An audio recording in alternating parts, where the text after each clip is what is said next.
Good morning students. इससे पहले जब हमने आपको वीडियो दी थी तो इस चैप्टर में हमने इससे पहले की बात कर ली थी। इससे पहले जो भी मैंने आपको समझाया था वो सब एक्सप्लेन कर चुका हूँ मैं। आज बात करते हैं रेट लॉ की। इससे पहले वाले पोर्शन को मैं पढ़ा चुका हूँ। रेट लॉ क्या है?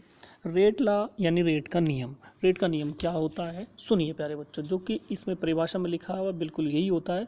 रेट लॉ में be defined as the expression in which the reaction rate is given in terms of the molar concentration of the reactant. Rate law is determined experimentally, यानी experimentally determine किया जा सकता है। It can not be written by simple looking the chemical equation. That means rate law को आप chemical reaction को देख करके डिसाइड नहीं कर सकते। रेट लॉ को एक्सपेरिमेंटली डिसाइड किया जाता है। रेट लॉ क्या है? एक्सप्रेशन है जिससे रेट लॉ एक ऐसा रेट लॉ नियम है जिससे हम रेट ऑफ द रिएक्शन को डिफाइन कर सकते हैं। और रेट ऑफ द रिएक्शन को कैसे डिफाइन कर सकते हैं? रेट ऑफ द रिएक्शन को कंसंट्रेशन की टर्म में डिफाइन कर सकते हैं। ये मैं पहले बता चुका हूँ। रेट कांस्टेंट की बात करते हैं। It is the equal to the rate of the reaction when the concentration of the reactant is 1 molar. यानी रेट कांस्टेंट की रेट ऑफ द रिएक्शन, अगर ए से प्रोडक्ट बन रहा है तो रेट ऑफ द रिएक्शन आप कैसे लिखोगे? Rate of the reaction directly proportional ए के होगा, और डायरेक्टली प्रोपोर्शनल का चिन्ह हटाएं तो ये रेट ऑफ द रिएक्शन बराबर के ए के होगा। व्हेन ए बराबर के जो कि कांस्टेंट है, और अगर ए जो है 1 मोलर ले ले तो then rate of the reaction हो जाएगा के। इसका मतलब के बराबर रेट ऑफ द रिएक्शन। तो के बराबर रेट ऑफ द रिएक्शन का मतलब होगा के हो गया यहाँ पर रेट कांस्टेंट, और rate constant rate of the reaction के बराबर हो गया।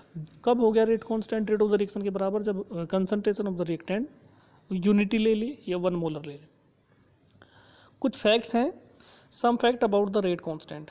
Value of the rate constant does not depend upon the concentration of the reactant.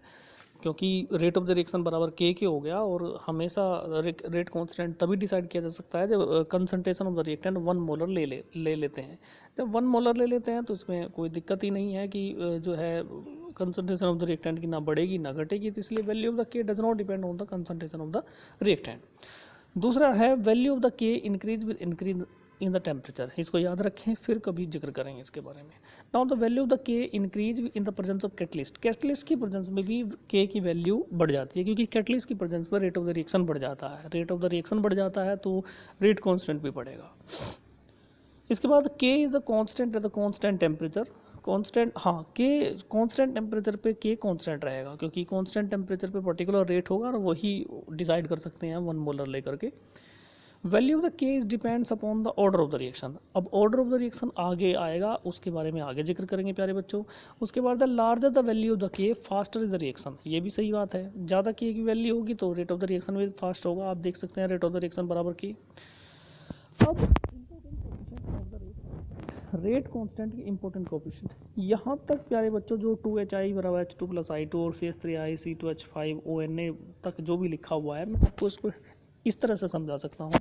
आप ये याद रखें, कोई भी केमिकल रिएक्शन हो, अगर केमिकल रिएक्शन का रेट जो है केमिकल रिएक्शन का जो टेम्परेचर है वो 10 डिग्री सेल्सियस बढ़ाया जाता है। जैसे यहाँ एग्जाम्पल ले रखा है 15 डिग्री से 25 से 35 डिग्री तक टेम्परेचर बढ़ाया गया है, तो 10 डिग्री टेम्परेचर बढ़ाया गया है। यहाँ पर बदला भी जा सकता है टेम्परेचर। हालांकि ऑन एवरेज टेम्परेचर यही रखा जाता है 25 से 35, लेकिन थोड़ा आगे पीछे हो सकता है। लेकिन ये इतना ज़्यादा नहीं हो सकता कि 50 से 60 बढ़ाए। 50 डिग्री टेम्परेचर पर रेट वैसे ही बहुत फास्ट होगा, 60 पे और बहुत फास्ट होगा, तो टेम्परेचर के बढ़ाने से रेट बढ़ता है। ऑन एवरेज कंक्लूजन रूप में ये देखा गया है, टेम्परेचर कोफिशिएंट क्या है कि अगर केमिकल रिएक्शन का रेट आप 10 डिग्री बढ़ाते हो तो केमिकल रिएक्शन का रेट 10 डिग्री बढ़ाने से रेट ऑफ द रिएक्शन भी दुगना या तिगना हो जाता है। ये लिख रहा है, the most reaction of the temperature coefficient rate constant below 2 and 3। यानी अगर आप बढ़ाते हो, टेम्परेचर बढ़ाते हो और 10 डिग्री टेम्परेचर किसी रिएक्शन का बढ़ाते हो तो रेट भी 2 से 3 गुना हो जाता है। इसके बाद बात करते हैं एलिमिनेटरी रिएक्शन और सिंपल रिएक्शन की। प्यारे बच्चों, वो रिएक्शन जो सिंगल स्टेप में हो जाती है एलिमिनेटरी रिएक्शन कहलाती है, और जो रिएक्शन मोर देन 1 स्टेप में या मोर देन सिंगल स्टेप में होती है वो रिएक्शन कॉम्प्लेक्स रिएक्शन होती है। जैसे बहुत सारी रिएक्शंस हैं जिसमें एक से ज़्यादा स्टेप में वे कंप्लीट होती हैं, तो वे सारी की सारी वे रिएक्शन कॉम्प्लेक्स रिएक्शन होती है। ऑर्गेनिक रिएक्शन काफ़ी होती हैं। लेकिन कॉम्प्लेक्स रिएक्शन में भी हर स्टेप अपने आप में एक एलिमिनेटरी स्टेप होता है, यानी कॉम्प्लेक्स रिएक्शन का कोई एक स्टेप तो सिंपल स्टेप ही होगा, तो कॉम्प्लेक्स रिएक्शन में भी हर स्टेप एलिमिनेटरी स्टेप होता है। इसके बाद बात करते हैं प्यारे बच्चों, देखो ये दिखा रखा है उन्होंने, the slowest एलिमिनेटरी step is rate determining step, चलो तो बाद में बात कर लेंगे। और देखो by looking the balance chemical equation it can not B pre-directed whether the reaction is eliminatory of the complex mechanism of the reaction explain it। ये छोड़ दीजिए आप, देखिए ए से बी सी डी ये कई स्टेप में है तो कॉम्प्लेक्स रिएक्शन है, और ए से डे 2 जो ये दिखा डायरेक्ट बन गया तो सिंपल रिएक्शन है। सिंपल रिएक्शन और कॉम्प्लेक्स रिएक्शन के बारे में फिलहाल यहाँ पर बताना था, बाकी बातें फिर करेंगे। Molecularity of the reaction, molecularity of the reaction क्या है? The minimum number of the molecules of atom or ions taking part in the simple reaction is called the molecularity of the reaction.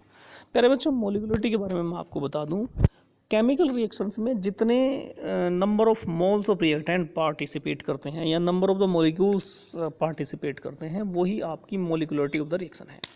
यानी कहने का मतलब है, जैसे मैं नीचे वाली रिएक्शन लूँ, important fact and about molecularity में मैं बात करूँ तो NH4NO2 जो है N2 + 2H2O बन रहा है, इसमें NH4NO2 एक मोलिक्यूल लग रहा है, एक मोलिक्यूल लग रहा है, तो इसकी ये इसकी मोलिकुलरिटी होगी 1 और इसको कहोगे यूनिमोलिकुलर रिएक्शन।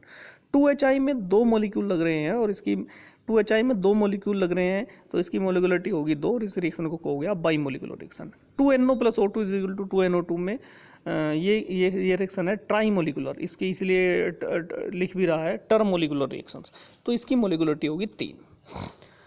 तो if a reaction proceed in several step then the molecularity of the each step is given separately and the molecularity of the compound complex reaction never give.